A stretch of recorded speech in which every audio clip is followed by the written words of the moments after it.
여러분 안녕하세요. 밀리픽입니다. 오늘 드디어 7월이 되었네요. 2025년 전반기 6달이 훅 지나가고 남은 6개월의 첫날 7월 1일이 되었습니다. 후반기에는 우리를 좀 기쁘게 하는 일들이 많았으면 좋겠습니다. 오늘 주식시장은 어떨까요? 미국 시장은 그 트럼프 대통령이 주도하는 관세 협상이 성공적으로 마무리될 것이라는 기대 때문에 오늘도 사상 최고치의 주가 상승을 보이고 있습니다. 미국 입장에서는 당연히 다른 나라들에게 자꾸 압박을 해서 미국에 도움이 되는 쪽으로 관세 정책 또는 이런 국방비 인상을 밀어붙이고 있기 때문에 당연히 미국 시장은 좋아질 수밖에 없지만 반대로 미국으로부터 그런 압박을 받는 모든 국가들은 다소 이제 곤란할 수 있겠죠.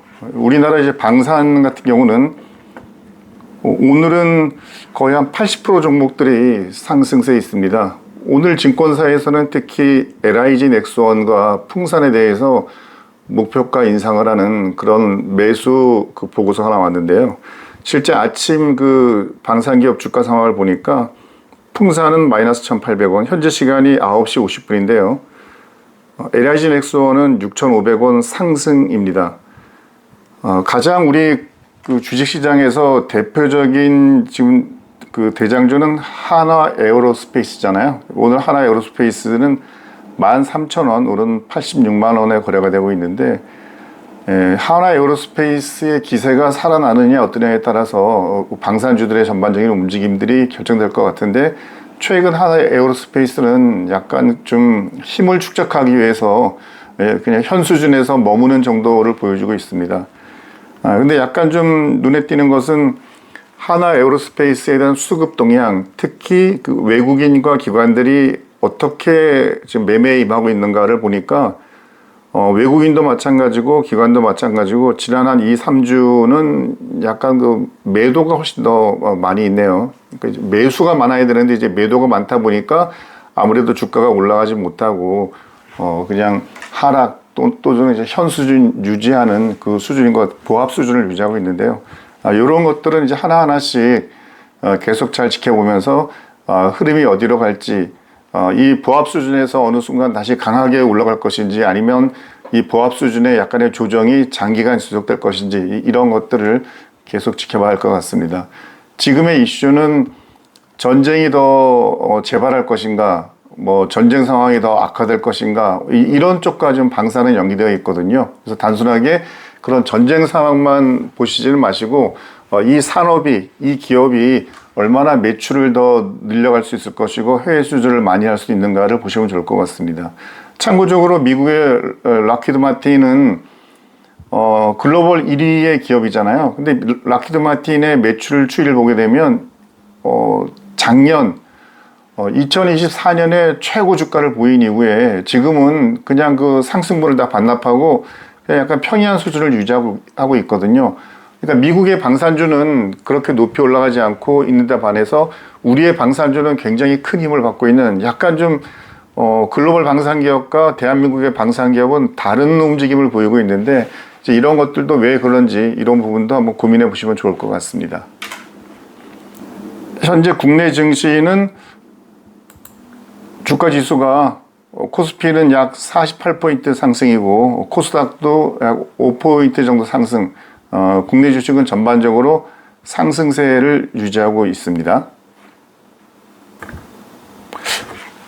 네, 어제 동아일보인가요? 아마 단독 보도로 해서 북한이 지난 6월 25일 날 유엔사를 통해서 DMZ 일대에 철책 및 방벽 작업을 재개하겠다는 내용을 통보했다라는 보도가 됐고 오늘 아침, 어제 주간하고 오늘 아침에도 여러 매체들이 인용해서 보도를 하고 있습니다.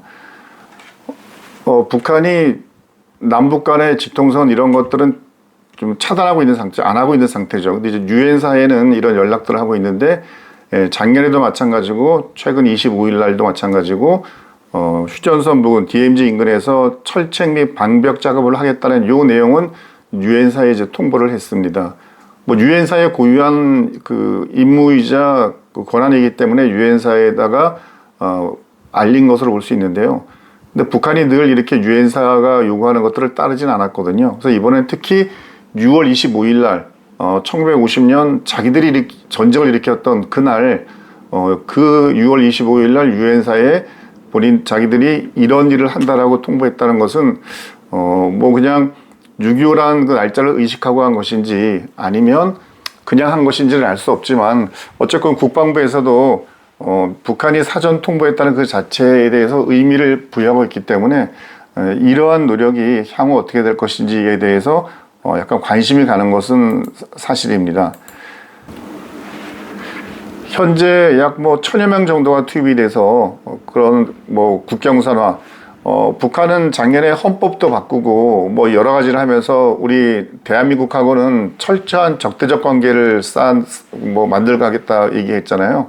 근데 아마 북한도 지금쯤은 약간 내부적으로 고민하고 있을 것으로 보입니다. 왜냐하면 그러니까 윤석열 정부가 이렇게 빨리 없어지리라고는 상상을 못했던 거죠. 갑자기 이제 비상계엄의 그 후속으로 인해서 정권이 180도 약간 다른 그런 정권이 들어서다 보니까 북한 입장에서도 내부적으로 아마 고민은 많이 하고 있을 것으로 보이는데요.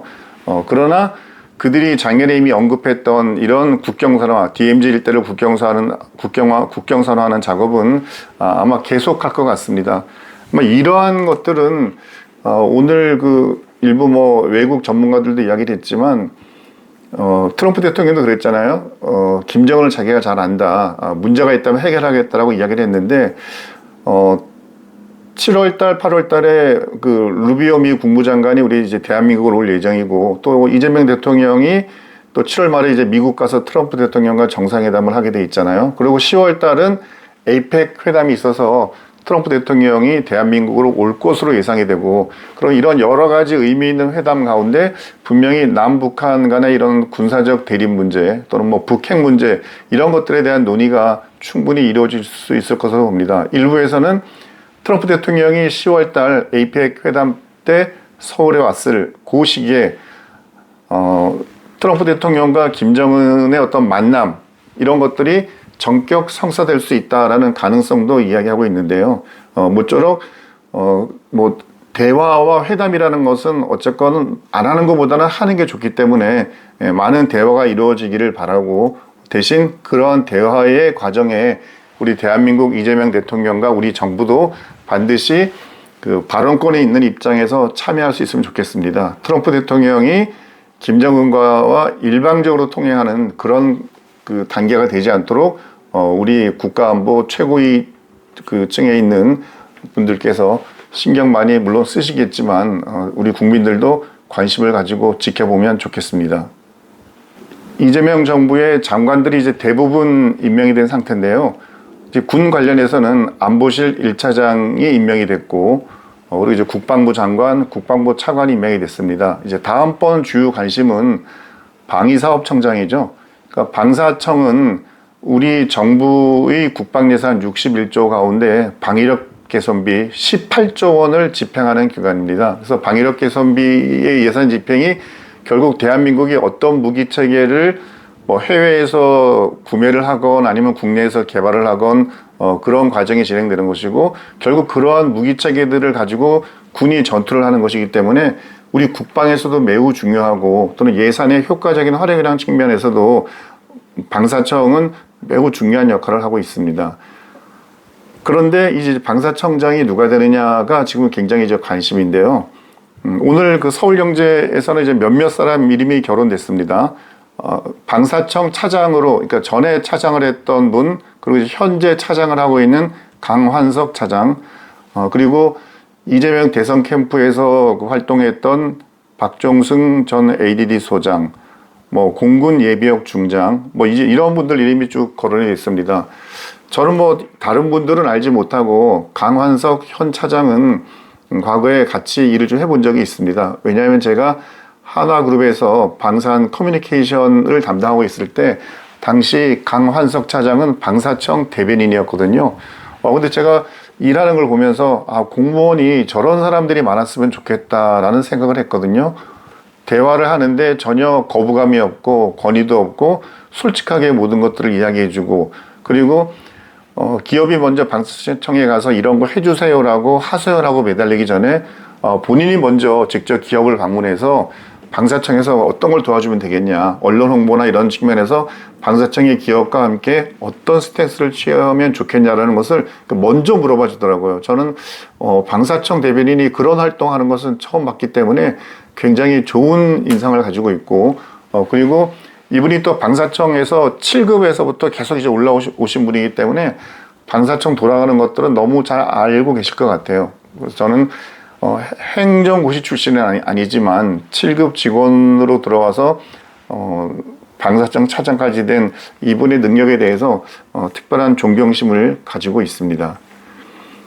이름이 언급되진 않았지만 저는 그 방진의 상금 부회장을 했던 나상웅 예비역 장군도 개인적으로는 방사청장 후보군에 포함시켜도 충분하다고 봅니다. 왜냐하면 군에서도 이런 전력 업무를 많이 감당을 했고, 또 이제 방진의 상근 부회장을 하면서 우리나라 그 방산의 여러 가지 이슈들, 애로사항들 또는 어디로 발전해야 할지 이 부분에 대해서 너무 잘 알고 계시거든요. 그리고 특히 요즘 그 미운 오리 새끼가 돼버린 그 육사 출신도 아니고 3사를 나와서 본인이 스스로 노력해서 성실하게 이제 군 생활하신 것으로 주변에 많은 그 존경을 받고 있는데, 뭐 이런 분도 방산 업무를 누구보다 잘 처리할 수 있을 것으로 일단 생각이 돼서 그분도 저는 개인적으로는 후보군에 들어갈 자격이 있다고 생각합니다. 방사청장은 이런 분이 됐으면 좋겠습니다. 첫째는 당연히 방위산업에 대한 어떤 기업에 대한 이해도, 어떤 무기체계에 대한 이해도가 당연히 높은 게 첫 번째죠. 그러니까 전문성을 가지고 있어야 하는 게 이제 첫 번째 요인이 되겠고요. 두 번째는 그러니까 책임질 수 있는 분이 되면 좋겠습니다. 현재 우리 방산이 기업들 간의 과도한 경쟁, 뭐 이런 것들 때문에 문제되는 게 많잖아요. 그러니까 KDDX 사업을 둘러싼 하나오션과 HD현대중공업, 그다음에 다목적 무인 차량을 둘러싸고 하나에어로스페이스와 현대로템, 뭐 그 외에도 여러 가지 사업들이 서로 경쟁을 하고 있는데 이게 지금 1년, 2년이 지났는데도 해결이 안 되고 계속 그 상태로 오고 있습니다. 이런 이슈가 생겼을 때는 당연히 어떤 치열한 토의나 이런 결정을 통해서 결정을 해야 되거든요. 근데 결정을 하지 않고 계속 책임을 지지 않으려는 모습을 보이다 보니까 이 모든 이슈들이 계속 뒤로 미뤄집니다. 뒤로 미뤄지는 것은 결국 군의 그러한 무기체계들이 적기에 공급이 안 된다는 것이고, 결국 군의 전투력에도 영향을 주는 거 아니겠습니까? 우리 그 방위사업청의 의사결정 구조가 좀 특이한 게, 방위사업청장이 직접 최종 어떤 결제 문서에 사인을 해가지고 결정나는 것은 거의 없고요. 방사청은 뭐 이렇게 협의를 통해서, 예를 들어 무기체계를 뭐 구매할 것이냐, 뭐 연구개발할 것이냐, 또는 뭐 이걸 살 거냐 말 거냐 이런 거는 방위사업추진위원회, 그러니까 방추위를 통해서 결정이 되거든요. 근데 방추위의 그 최고 결정권자는 국방부 장관입니다. 그러니까 방사청장은 그냥 참석하는 멤버의 일원을 따름이지 그 일에 대해서 본인이 책임을 지지 않아요. 그러다 보니까 방사청장들은 이 일을 처리했을 때 뭔가 나중에 막 잡음이 날 것 같고 뭐 이런 약간 것이 예상이 되면 그냥 안 해버리는 거죠. 그리고 이제 앞에 있는 방사청장 몇 분들은 또 사법 처리 받는 분도 계시고 하니까 이제 굉장히 몸을 사릴 수밖에 없는 그런 상황입니다. 그래서 이해관계가 별로 없고, 그리고 어떤 상황에서도 과감하게 이렇게 결단할 수 있는 그런 분이 이 방사청장으로 임명이 되면 좋을 것 같습니다. 세 번째는 기존의 그 방산과 관련한 여러 가지 어떤 이 관계의 사슬이 있잖아요. 그것을 뭐 나쁜 말로는 카르텔이 될 수 있겠고, 어떤 좋은 말로는 이제 먹이 사슬이 될 수 있겠는데, 이제 그런 것들에 대해서 뭔가 좀 아니다라고 말할 수 있는 분이 되면 좋을 것 같습니다. 기존에 우리 이제 방산 구조가 당연히 이제 대기업 중심으로 갈 수밖에 없는 상황인데요. 그렇다고 해가지고 대기업의 어떤 유리한 쪽으로만 가서는 안 되잖아요, 보면. 그래서 기존의 방산과는 조금 다른 새로운 도전도 할 수 있는 그런 강단을 가지신 분이 되면 좋겠다는 생각을 하고 있습니다. 아마 뭐 이번 주 안으로 방위사업청장이 발표가 됐던데요. 그러니까 어떤 분이 되시던 간 대한민국 방위산업이 지금보다 한 단계 더 업그레이드 할 수 있는 그 부분에서 능력 발휘를 해 주셨으면 좋겠고, 기업들 간의 그 과도한 경쟁으로 지금 교착 상태에 빠져 있는 몇 가지 사업들에 대해서 빠른 시일 내에 정리를 해 주시면 좋겠습니다. 특히 그 국방부 장관께서도 국회에 계시면서 방산의 여러 이슈들에 대해서 어떤 것이 문제인지 잘 알고 계시기 때문에 국방부 장관님과도 호흡을 맞춰서 함께 일할 수 있는 분, 그런 분이 방위사업청장으로 임명되기를 기대합니다. 네, 밀리핑 오늘은 여기에서 마치겠습니다. 오늘 하루도 여러분 즐거운 하루, 즐거운 상상하는 그런 시간 보내시기 바랍니다. 감사합니다.